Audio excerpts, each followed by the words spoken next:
आज एक सजा सुनाई गई है फांसी की, क्या था पूरा मामला? ऐसा है कि 15 अक्टूबर 2021 को ग्राम सुजरही में ये बच्ची दशहरा मेला था, दुर्गा पूजा हो रही थी। उसी समय जो है मौके का लाभ लेकर के, चूँकि भीड़ भाड़ काफ़ी थी और ये दिनेश पासवान नाम का व्यक्ति पास के ही मोहल्ले में, जो जहाँ पर मतिका का घर ननिहाल है, उसी के पास 10-20 कदम पर वो उसका किराए का मकान था, वहीं पर ये रहता था। ये काफ़ी दिनों से उसको कभी टॉफ़ी खिलाने के बहाने, कभी सेब खिलाने के बहाने घर जाता था लिवाने, लेकिन माँ उसकी मना कर देती थी। उस दिन भीड़ भाड़ थी, शोर शराबा था, ये समझ नहीं पाई, बच्ची घर से बाहर निकली और ये दिनेश पासवान उसे लेकर के अपने कमरे चला गया। वहाँ इसके साथ बुरी तरीके से बर्बरतापूर्ण, जिसको कहते हैं पाशविक तरीके से बलात्कार किया और इसकी हत्या कर दिया।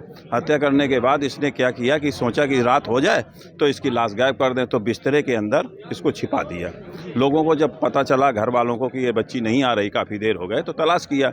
इसके पास गए, इसने मना कर दिया कि मेरे पास नहीं आई है। फिर शाम तक जब नहीं मिली 5 बजे तक, तो लोगों को शंका हुई कि ये कई बार आया है, तो हो सकता है इसी के घर में हो, तो दरवाज़ा खटखटाया, ये अंदर था। ज़्यादा जोर देने पर ये खोला और वहाँ पर जब तलाश की गई तो वो लड़की बिस्तर में लिपटी हुई, लाश उसकी मिली।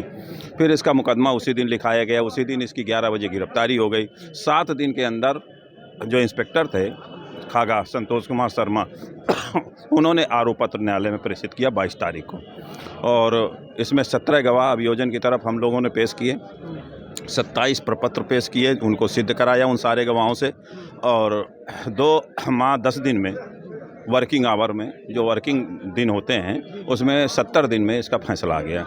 आज जो फैसला आया उस पे जो है 6 पास्को एक्ट में मृत्युदंड, आज 302 में मृत्युदंड व 25,000 जुर्माना, 377 में आजीवन कारावास, 20,000 जुर्माना, 364 में आजीवन कारावास, 20,000 जुर्माना, 201 में 10 साल की सज़ा, 7 साल की सज़ा और 10,000 जुर्माना। ये हुआ। कोर्ट की क्या भूमिका आपको लगी? कोर्ट ने बहुत तत्परता बरती, बहुत संवेदनशीलता के साथ उन्होंने काम किया, और नहीं इतनी जल्दी इस फैसले को होना संभव नहीं था।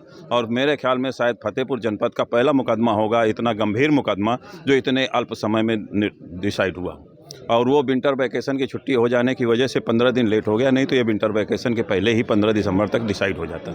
फैसला किन जज ने सुनाया था? मोहम्मद अहमद खान साहब हैं, हाँ, और उन्होंने बहुत ही संवेदनशीलता से इसकी बहस भी सुनी और इसके जो साक्ष्य संकलित कराया, उसमें भी उनकी भूमिका बहुत महत्वपूर्ण रही। और मेरे ख्याल में जो प्रशासन रहा, जो जिला अधिकारी और पुलिस अधीक्षक, उनके द्वारा भी पैरवी कराने में कोई कसर नहीं रखी गई।